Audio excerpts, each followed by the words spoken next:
ចាសូមស្វាគមន៍បងប្អូនទាំងអស់គ្នាមកកាន់ Channel គ្រូសុខុមថ្ងៃនេះជួបបងប្អូនម្ដងទៀតនៅក្នុងសភៅស្រីហេតុវទេសចាហើយមុននឹងអានជួបបន្តទៀតនេះអ្នកគ្រូក៏សូមអរគុណយ៉ាងជ្រាលជ្រៅចំពោះបងប្អូនទាំងអស់គ្នាដែលបានគ្រប់គ្រង Channel អ្នកគ្រូចាមិនថាបងប្អូនប្រហែលអ្នកទេបងប្អូនទាំងអស់គ្នាចាមិនថាបងប្អូនប្រហែលអ្នកដែលបានមើល Channel របស់អ្នកគ្រូនឹងការដូចជាការ Like ឬក៏ការ Share ឬក៏ Subscribe Channel របស់អ្នកគ្រូទេ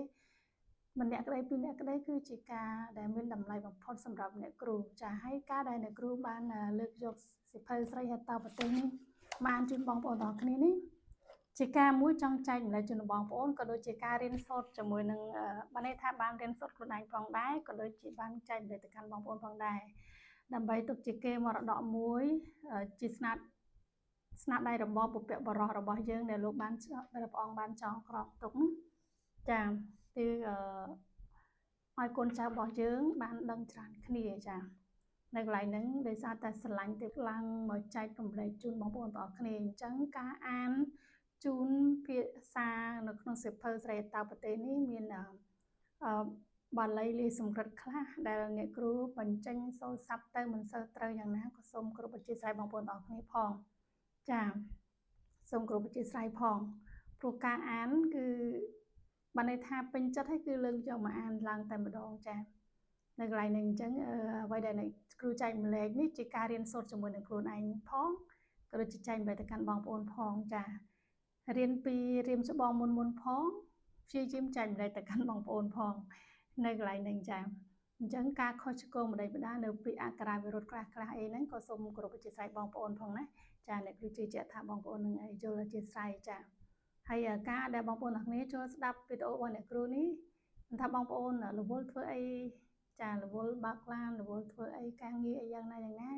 បងប្អូនក៏អាចតែចុចស្ដាប់ទៅចានឹងឯជាការចែកម្លែកមួយក្នុងចំណេះដឹងនេះគឺផ្ដើមចេញពីយើងបានចេះបណ្ណាក៏ចែកម្លែកទៅប៉ុណ្ណឹងចាពីការផ្ដើមចេញពីការអានពីការស្ដាប់ការកត់ត្រាទុកហើយនឹងការជជែកសួរជាមួយនឹងរៀមច្បងដែលបានអាចជួបផ្ទាល់អីខ្លះៗអញ្ចឹងដែរចាអញ្ចឹងអរគុណបងប្អូនទាំងអស់គ្នាក្នុងការគ្រប់គ្រងអញ្ចឹងយើងចូលមកដល់វីដេអូរបស់យើងណាចាចូលមកដល់រឿងរបស់យើងបន្តណានៅក្នុងកថាទី7នៅក្នុងសភៅស្រីហេតុប្រទេសអញ្ចឹងនៅក្នុងរឿងព្រះរាជាបុត្រពាណិជ្ជនិងភរិយានៅក្នុងប្រទេសកណ្យគតជៈមានព្រះរាជាមួយព្រះអង្គទ្រង់ប្រណីមវីរសេនរាជព្រះរាជាអង្គនេះទ្រង់បានប្រគល់រាជសម្បត្តិថ្វាយព្រះរាជឱរសមួយព្រះអង្គទ្រង់ព្រះនាមតុង្កពលរាជឲ្យគ្រប់គ្រងវីរបុរីរាជធានីថែរក្សាប្រទេសជាតិមាតុភូមិព្រះរាជបុត្រអង្គនេះទ្រង់តាំងនៅក្នុងបឋមវ័យឧត្តមសម្បូរដោយស្រីគារបរិវារនិងភោគសម្បត្តិទាំងឡាយថ្ងៃមួយកាលព្រះបាទតុង្កពលរាជស្ដេចទ្រង់ប្រពាតតាមវិថីក្នុងព្រះរាជធានីទ្រង់ទូតប្រណេតទៅប្រទះឃើញភរិយានៃបុត្រពាណិជ្ជម្នាក់ឈ្មោះនាងលាវនយវតីជាស្ត្រីនៅក្មេងកំពុងពេញរូបល្អឥតខ្ចោះទោះត្រង់ណាលុះស្ដេចទ្រង់ត្រឡប់ទៅកាន់ព្រះរាជវាំងវិញព្រះរាជហឫទ័យនៅចងចាំរូបសោភានៃនាងលាវនយវតីមិនភ្លេចដូចជាត្រូវសកម្មទេពទ្រាំមិនបានទាល់តែទ្រង់ត្រាស់បង្គាប់ឲ្យហៅមេអណ្ដើកទៅនាំនាងនោះមកថ្វាយព្រោះថាសារៈគឺកិរិយាត្រឡប់មើលទៅកើតក្តីស្នេហាស្ត្រីមានរូបល្អទាំងឡាយបាញ់ចេញអំពីកិរិយាយិតទៅកាន់គឺរោមចិញ្ចើមដ៏មានពណ៌ខ្មៅនិលស្រិលកងប្រទុយវែងដល់គុំត្រចៀកបើមិនទាន់មកប៉ះដល់ចិត្តបុរសដរាបណាបុរសអាចតម្កល់ចិត្តមាំក្នុងធម៌លោកសប្បុរសអាចគ្របសង្កត់ឥន្ទ្រីទាំងឡាយអាចរក្សាសេចក្តីអៀនខ្មាស់និងអាចតាំងនៅក្នុងវ័យបានដរាបនោះឯនាងលាវនយវតីតាំងពីបានប៉ះភ្នែកដោយប្រណេតព្រះបាទតុង្កពលរាជក៏មានចិត្តប្រតិព័ទ្ធនឹកមមីមិនភ្លេចហាក់ដូចជាត្រូវរបួសដោយសដែលព្រះកម្មទេពបាញ់មកត្រូវចំដួងចិត្តចាប់ពើតស្អិតគិតតែផ្លូវមួយព្រោះថាមិនមានសច្ចៈចិត្តរហ័សមាយាអិច្ឆា លោភក្រៃពេកមិនមានគុណសម្បត្តិល្អនិងលាមកទាំងអស់នេះជាទោសនៃស្ត្រីកើតពីសភាពនេះឯង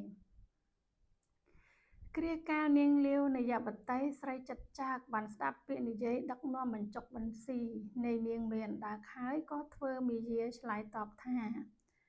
ខ្ញុំចិត្តស្មោះត្រង់នឹងស្វាមីឲ្យប្រព្រឹត្តដោយស្ត្រីអាក្រក់ល្មើសកន្លងចិត្តស្វាមីខុសគន្លងធម៌ដូចម្តេចកើតព្រោះថាស្ត្រីឆ្លៀវឆ្លាស់ប្រសពវាងវៃក្នុងការផ្ទះស្ត្រីនោះជាភរិយាមែនទែនស្ត្រីណាសាយកូននោះជាភរិយាមែនទែនស្ត្រីណាប្រកូលចិត្តខ្លួនឲ្យស្វាមីស្ត្រីនោះជាភរិយាមែនទែនស្ត្រីណាស្មោះត្រង់ចំពោះស្វាមីស្ត្រីនោះជាភរិយាមែនទែនស្ត្រីណាមិនធ្វើភស្តារីករាយសប្បាយស្ត្រីនោះបុគ្គលមិនគួរហៅថាភរិយាទេបើភស្តាពេញចិត្តចំពោះនារីណាជាភរិយាហើយសូម្បីពួកទេវតាក៏ជួយរីករាយដែរកាលបើដូច្នេះស្វាមីជាម្ចាស់ប្រាណរបស់ខ្ញុំមានបំណងយ៉ាងណាខ្ញុំនឹងប្រណិប័តតាមបំណងយ៉ាងនោះឥតពិចារណារីរាចិត្តទេនាងមេអណ្ដើកនោះសួរបញ្ជាក់ថាពាក្យនេះជាពាក្យសច្ចៈដូចនាងនិយាយមែនឬអ្វីនាងលាវនាយបតីឆ្លើយតបវិញថាចាស់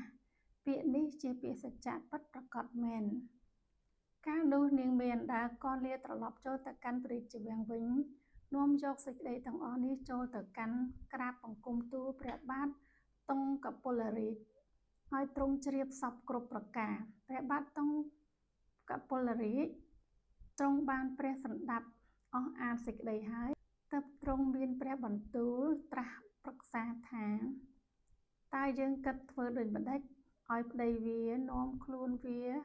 យកមកឲ្យយើងបានណនាងមេអណ្ដើកក្រាបទូលថាបើដូច្នេះសូមទ្រង់ប្រើឧបាយកលព្រោះថាមិនពិតកិច្ចការណាដែលអាចសម្រេចបានដោយឧបាយកលកិច្ចការនោះគេមិនបាច់ប្រើសេចក្តីព្យាយាមទេដំរីស្ដត្រូវចចកដើរឧបាយបោកឲ្យដើរចុះបឹងភក់ដល់ក្តីស្លាប់អន្តរធានទៅហងព្រះបាទតុងកពលរាជត្រាស់សួរថារឿងនោះតើដូចម្តេចនាងមេអណ្ដើកនោះក៏ក្រាបទូលដោយសេចក្តីតទៅនេះកថាទី8រឿងចចកនិងដំរីស្ដនៅក្នុងព្រៃធំមានដំរីមួយឈ្មោះកពុរិតិលកៈសត្វចចកមួយវងធំឃើញដំរីស្ដនោះក៏គិតគូរគ្នាថាបើយើងប្រើឧបាយកលណាមួយសម្រាប់ដំរីនេះមុខជាយើងបានសាច់វាជាចំណីអាហារចំអែតផ្ទៃអស់កំណត់4ខែបណ្ដាចចកទាំងឡាយនោះមានចចកចាស់មួយយកអាសានិយាយអួតអាងថាដោយអានុភាពប្រាជ្ញាខ្ញុំមានកិច្ចកលវិសេសមួយអាចសម្រាប់ដំរីស្ដនេះឲ្យសម្រេចបានលំដាប់នោះចចកចាស់ឆោបោកនោះដើរចូលទៅរកដំរីស្ដកពុរិតិលកៈធ្វើកិរិយាឲ្យលំទោនហាក់លោតខ្លាចលុតក្រាមដោយអស្ដាងកបាតពោលពាក្យជាទីគោរពថាបបិទ្ធលោកជាស្ដេចដំរីសូមលោកមេត្តាប្រោសខ្ញុំបាទសូមជួបនឹងលោកដំរីស្ដសួរទៅវិញថាឯងជាអ្វីឯងទៅណាមកណារកអ្វីនឹងចចកក៏ឆ្លើយប្រាប់ថាខ្ញុំបាទជាសត្វចចកឥឡូវនេះពួកបសុសត្វទាំងឡាយដែលអាស្រ័យនៅនាព្រៃនេះប្រជុំព្រមព្រៀងគ្នាមួយមតិស្រេចហើយទើបចាត់ឲ្យខ្ញុំបាទចូលមកក្រាបបង្គំទូលព្រះអង្គថាការនៅមិនមានស្ដេចគ្រប់គ្រងថែរក្សាមិនបានសេចក្តីសុខទេសូមអញ្ជើញព្រះអង្គធ្វើជាស្ដេចហើយគិតអភិសេកសោយរាជ្យនៅនាព្រៃនោះព្រោះព្រះអង្គប្រកបដោយស្វាមីគុណសពគ្រប់ប្រការសមគួរនឹងបានជាស្ដេចគ្រប់គ្រងពពួកសត្វចតុប្បត្តិទាំងឡាយដែលនៅក្នុងព្រៃនេះព្រោះថានរជនណាបរិសុទ្ធដោយត្រកូលដោយផៅពងដោយអាចារ្យធម៌មានតបៈតច្ចៈដ៏ខ្លាំងក្លាប្រកបដោយធម៌ចរិយានិងនីតិកោសលជំនាញក្នុងនយោបាយនរជននោះសមគួរនឹងបានជាស្ដេចលើផែនដីនេះតាមធម្មតាបុគ្គលត្រូវរកម្ចាស់ផែនដីឲ្យបានទុកជាបឋមរួចហើយសឹមរកភរិយានិងរកទ្រព្យថាបើមានស្ដេចនឹងគ្រប់គ្រងផែនដីតើត្រូវរកភរិយានិងរកទ្រព្យនៅក្នុងលោកនេះធ្វើអ្វី ម្ចាស់ផែនដីជាទីពឹងពាក់នៃពលរដ្ឋទាំងឡាយដូចជាភ្លៀងជាទីពឹងពាក់នៃសត្វទាំងឡាយបើភ្លៀងរអាក់រអួលសត្វលោកអាចញ៉ាំងជីវន្ត្រីឲ្យប្រព្រឹត្តទៅបានតែបើព្រះរាជាមិនប្រកបដោយធម៌ពលរដ្ឋរស់នៅមិនបានទេក្នុងលោកនេះនរជនប្រព្រឹត្តទៅតាមច្បាប់ដោយច្រើនព្រោះតែខ្លាចទណ្ឌកម្មទេនរជននៅក្នុងអំណាចគេហើយប្រព្រឹត្តល្អពិតមែននោះរកបានដោយកម្រណាស់ដូចកុលនារីគោរពស្វាមីស្គមវិកលសារពាង្គកាយឈឺរិញរៃនិងក្រីក្រព្រោះតែខ្លាចទណ្ឌកម្មប៉ុណ្ណោះបើដូច្នោះសូមព្រះអង្គកុំបង្អង់រេរងឲ្យយឺតយូរសូមអញ្ជើញទៅដោយរស់រានឲ្យទាន់ពេលវេលាជាមង្គលសិរីសួស្តីនិយាយដូច្នេះហើយក៏នាំដំរីស្ដនោះដើរទៅឯកពរិតិលកៈដែលលុះក្នុងអំណាចលោភធម៌ចង់បានរាជសម្បត្តិចាញ់កលចចកស្រវឹងយោះភ្លេចខ្លួនខំដើរទៅតាមចចកយ៉ាងលឿនដែលអាចនឹងលឿនបានទៅផុងលងត្រនេលក្នុងបឹងភក់ជាប់ទៅទៀតមិនរួចទៅស្រែកដោយហើយហៅចចកឲ្យមកជួយស្រង់ថាសម្លាញ់ចចកអើយត្រូវធ្វើដូចម្ដេចណឥឡូវនេះអញលងត្រនេលក្នុងបឹងភក់ជ្រៅរើមិនរួចទេនឹងដល់ក្តីស្លាប់ហើយដឹងសូមសម្លាញ់វិលត្រឡប់ក្រោយរកឧបាយជួយគ្នាសិនចចកបានសុំបំណងហើយធ្វើជាអស់សំណើចសើចហះហាយនិយាយចំអកឡកលើយថាទេវៈសូមលោកមេតាយកប្រមោយតោងចុងកន្ទុយខ្ញុំឲ្យជាប់ខ្ញុំនឹងខំប្រយងឡើងឲ្យរួចដោយអំពើដែលលោកជឿស្ដាប់ពាក្យខ្ញុំនេះសូមលោកសោយរាជនៅសេចក្តីទុក្ខនេះចុះព្រោះថាដរាបណាលោកប្រះចាកការសែបគប់សប្បុរសរឿយៗដរាបនោះលោកនឹងធ្លាក់ទៅក្នុងសមាគមអសប្បុរសរឿយៗដែរលំដាប់នោះចចកទាំងឡាយហែកជញ្ជីកដំរីស្ដដែលផុងក្នុងបឹងភក់ជ្រៅស៊ីជាអាហារស្លាប់ក្នុងគ្រាកាលនោះឯងហងព្រោះហេតុនេះបានជាខ្ញុំម្ចាស់ក្រាបទូលថាមែនពិតកិច្ចការណាដែលអាចសម្រេចបានដោយឧបាយកលដូច្នេះជាដើមការព្រះបាទទង្គពលរាជទ្រង់ព្រះសម្ដាប់ពីឧបទេសនៃនាងមេអណ្ដើកនោះចង់អស់អាតសេចក្តីហើយទើបទ្រង់បង្គាប់ឲ្យហៅចរន្តពិនិច្ឆជាស្វាមីនាងលាវនាយបតីមកកាន់ផ្ទៃព្រះរាជដំណាក់តាំងជាសេវកាមាត្យនៅបម្រើផ្ទាល់ព្រះអង្គទ្រង់តែងតែមេត្តាប្រោសប្រានរាប់អានដោយសេចក្តីស្និទ្ធស្នាលដល់ក្រៃលែងថ្ងៃមួយព្រះបាទទង្គពលរាជទ្រង់ស្រង់ព្រះជលវរីស្រេចស្ដេចប្រោះព្រំព្រះសារពាង្គកាយដោយគ្រឿងក្រអូបឈ្ងុយឈ្ងប់ត្រឡប់គុណពីដោទ្រង់ប្រដាប់គ្រឿងអលង្ការហើយដោយមាសនិងពេជ្រនិលចិន្តាទាំងឡាយរួចហើយទើបមានព្រះបន្ទូលត្រាស់ថាហើយចារទត្តថ្ងៃនេះจึងនឹងធ្វើវិធីតៅរិព្រ័ត្រថ្វាយទេពបតាអស់កាលកំណត់1 ខែក្នុងវិធីបុណ្យនេះអ្នកត្រូវទៅស្វែងរកស្ត្រីក្រមុំមានរូបល្អជាស្ត្រីអ្នកមានត្រកូលយកមកឲ្យយើងឲ្យបានម្នាក់រាល់រាត្រីចាប់ពីថ្ងៃនេះតទៅយើងនឹងប្រទានទ្រព្យសម្បត្តិនិងកេរ្តិ៍ឈ្មោះឲ្យតាមវិធីបុណ្យហើយចារទត្តបុត្រពិនិច្ឆក៏ចាត់ចែងរកស្ត្រីក្រមុំថ្មីតាមព្រះរាជបំណងយកមកថ្វាយរាល់វេលារាត្រីឥតមានក្តីបារម្ភអ្វីឡើយហើយបំបាំងខ្លួនពួនអាត្មាសំងំលោភចាំមើលឲ្យដឹងថាព្រះរាជាទ្រង់ធ្វើដូចម្ដេចខ្លះព្រះបាទទង្គពលរាជទ្រង់ស្ថិតនៅឆ្ងាយពីស្ត្រីក្រមុំនោះធ្វើអាការៈពាងាយហាក់ដូចពុំជ្រាបព្រះទ័យឥតធ្វើអ្វីឲ្យប៉ះពាល់តែបន្តិចបន្តួចសោះទីបំផុតទ្រង់ព្រះរាជទានគ្រឿង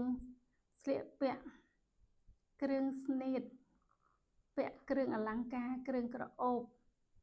និងលម្អិតខ្លឹមច័ន្ទសុទ្ធសឹងតែគ្រឿងប្រសើរឆើត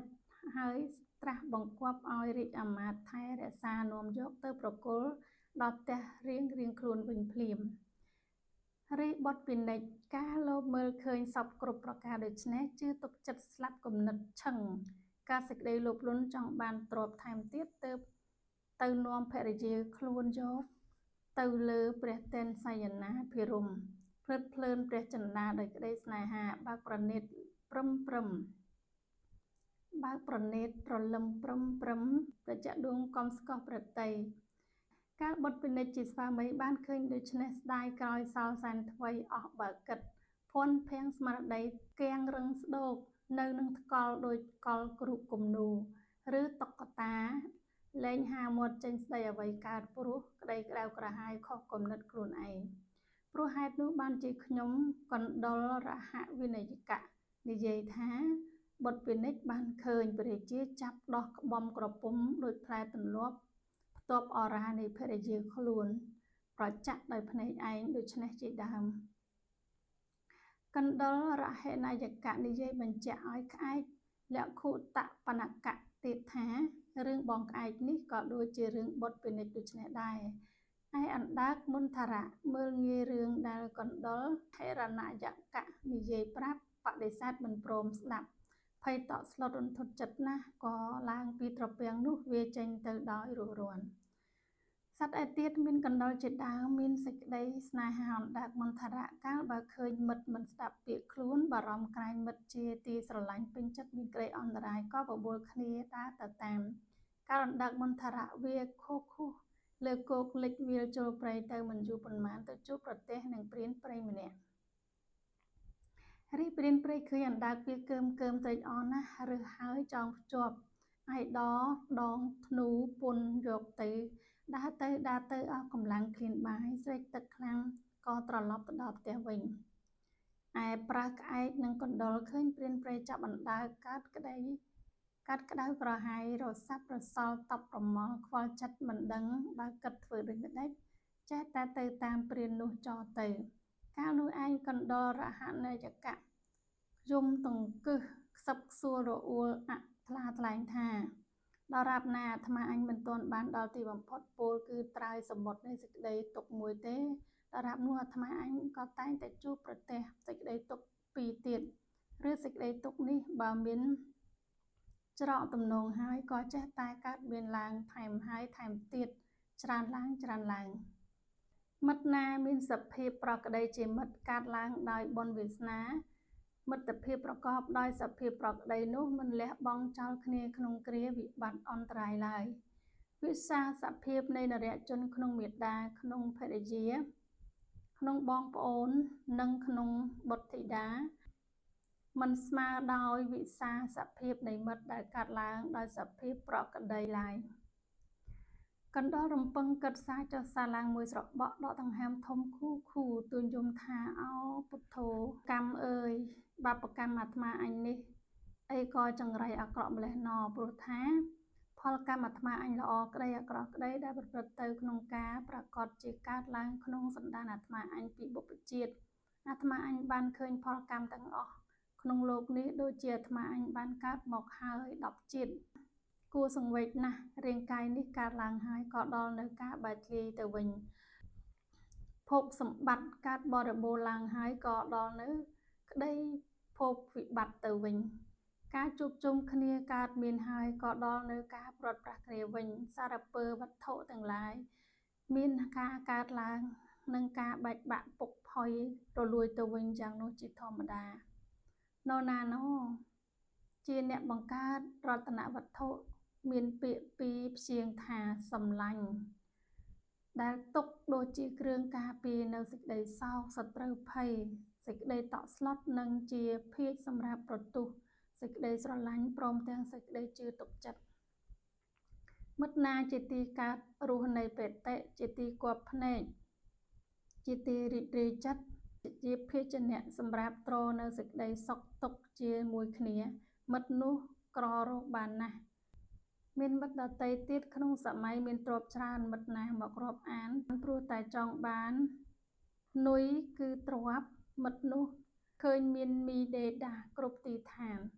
គ្រាវិបត្តិទុកជាថ្មសម្រាប់លបងមើលមាសសុទ្ធ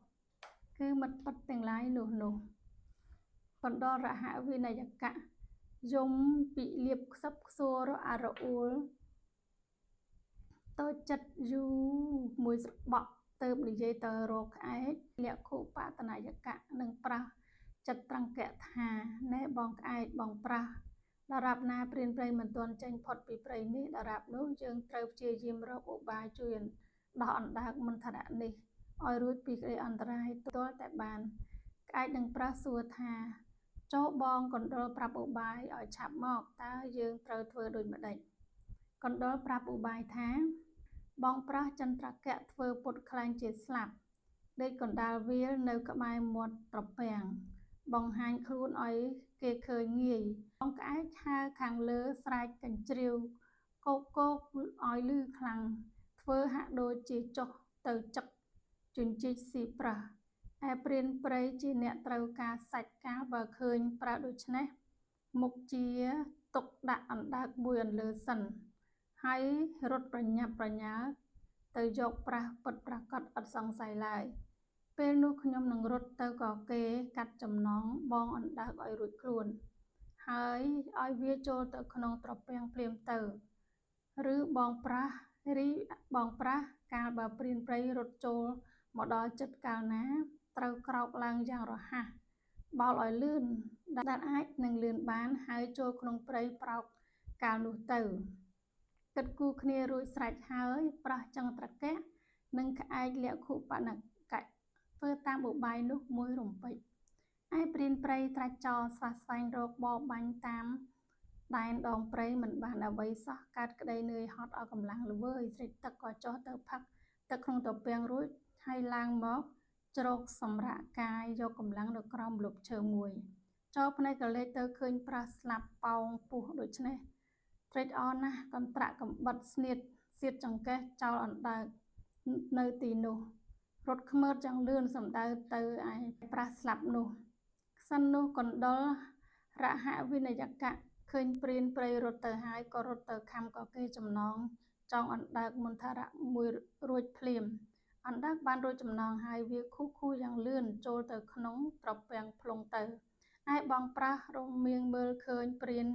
ព្រៃរត់ចិត្តមកដល់ខ្លួនហើយក៏ក្រោកប្រញាប់ប្រញាល់បោលផ្លោះដូចគេបោះពួរចូលក្នុងព្រៃប្រោកបាត់ទៅព្រានព្រៃអលង្កាំងស្មារតីអៀនឡក់ត្រឡប់មកវិញដរាបដល់គល់ឈើដរាបនោះរកអណ្ដើកមិនឃើញអស់ផ្លូវសង្ឃឹមលាន់មាត់ស្រែកថានេះបានសមមុខអាផេះកណ្ដាលចង្ក្រានមិនជឿពាក្យចាស់ស្រឡះដៃធេងធ្វើការអ្វីមិនគិតគូរឲ្យល្អិតល្អន់ទុកជាមុនព្រោះថារយជនណាលះបង់របស់ទៀងទាត់ទៅស្រវាយករបស់មិនទៀងទាត់វិញរបស់ដែលទៀងទាត់ក៏វិនិច្ឆ័យបាត់សូន្យទៅឯរបស់ដែលមិនទៀងទាត់ក៏ហិចហើរបាត់ទៅថែមទៀតដែរឯព្រានព្រៃធ្វើការខុសទំនងដោយខ្លួនឯងខាតលៀបស្រឡះដៃធេងក្តៅក្រហាយស្ដាយក្រោយដើរចូលព្រៃជ្រោះជ្រលងដងអូបាត់ទៅសត្វជាមិត្តសម្លាញ់ទាំងឡាយមានអណ្ដើកមន្ទរៈជាដើមបានរួចពីទុក្ខទោសក្តីភ័យយន្តរាយហើយត្រឡប់ទៅកាន់ស្ថានលំនៅខ្លួនវិញតាមប្រក្តីដើមនៅជាសុខសប្បាយមានសាមគ្គីព្រមព្រៀងគ្នាគ្រាតែអស់ជីវិតរៀងខ្លួនទៅអងក្នុងកាលទីបំផុតព្រះរាជបុត្រទាំងឡាយដែលបានទ្រង់ព្រះស្ដាប់កថាដ៏វិចិត្រនេះមានព្រះទ័យត្រេកអររីករាយដល់ក្រៃលែងមានព្រះបន្ទូលត្រាស់ទៅកាន់បណ្ឌិតអាយវិស្ណុសាមញ្ញថាយើងខ្ញុំទាំងអស់គ្នាបានស្ដាប់រឿងរ៉ាវដែលលោកបានថ្លែងមកអំបញ្ញមិញនេះសពគ្រប់មានសេចក្តីត្រេកអរណាស់សេចក្តីប្រាថ្នាយើងខ្ញុំទាំងអស់គ្នាបានសម្រេចប្រយោជន៍ហើយមហាបណ្ឌិតវិស្ណុសាមញ្ញក្រាបបង្គំទូលថាបំណងរបស់ទ្រង់ព្រះករុណាបានសម្រេចបរិបូរណ៍ហើយសូមទ្រង់ព្រះករុណាស្ដេចព្រះស្ដាប់ស្លោកទីបំផុតដូចនេះទៀតថាសូមសាធុជនទាំងឡាយសាមគ្គីមូលត្រកូលចងបាច់គ្នាជាសាមគ្គីឲ្យមានមិត្តភាពសូមប្រជាជនក្នុងជនបទសម្បូរដោយសេរីសម្បត្តិគ្រប់ប្រការសូមព្រះភូមិបាលទាំងឡាយរក្សាប្រជាជននៅលើផែនភស្តុភារដោយប្រពៃហើយស្ថិតនៅក្នុងទសពិធរាជធម៌ជានិច្ចនិរន្តរ៍តទៅសូមទ្រង់ព្រះករុណាគ្រប់ព្រះអង្គតាំងប្រតិយជាសប្បុរសមានសេចក្តីពេញចិត្តនិយមប្រើនីតិសាស្ត្រទុកនីតិសាស្ត្រនេះដូចជាព្រះជាយាថ្មីមួយអង្គទៀតសូមព្រះមហាទេពដ៏មានបុណ្យជាចោមអមរនិកដ៏ទ្រង់នៅចន្ទ្រាធិជោឌាមនីប្រសិទ្ធពរបវរសួស្តីដល់មហាជនឲ្យប្រកបដោយវិបុលសុខនិងសួស្តីជ័យមង្គលគ្រប់ទិនទិវារាត្រីទៅអង កាត់ថាសង្គ្រោះទី1ឈ្មោះការគប់មិត្តដែលមានមកនេះក្នុងហេតុតើប្រទេសចប់តែប៉ុណ្ណេះចាអរគុណច្រើនបងប្អូនទាំងអស់គ្នាអញ្ចឹងនៅក្នុងកថាទី1នៅក្នុងការគប់មិត្តគឺចាប់ប៉ុណ្ណេះហើយនៅវីដេអូក្រោយទៀតអ្នកគ្រូនឹងអានជូនឈ្មោះថាការបំបែកមិត្តចាអរគុណច្រើនបងប្អូនទាំងអស់គ្នាសម្រាប់បងប្អូនដែលអត់ទាន់បាន Subscribe Channel អ្នកគ្រូសូមជួយ Subscribe Channel របស់អ្នកគ្រូផងជួយ Like ជួយ Share ផងជាការលើកទឹកចិត្តអ្នកគ្រូផងដែរចាអរគុណបងប្អូនទាំងអស់គ្នាជួបជាមួយអ្នកគ្រូនៅក្នុងវីដេអូរបស់អ្នកគ្រូក្រោយៗទៀតក៏ដូចជាជាមួយនឹងខ្លឹមសារខ្លីៗផ្សេងៗផងដែរចាអរគុណច្រើនជម្រាបលា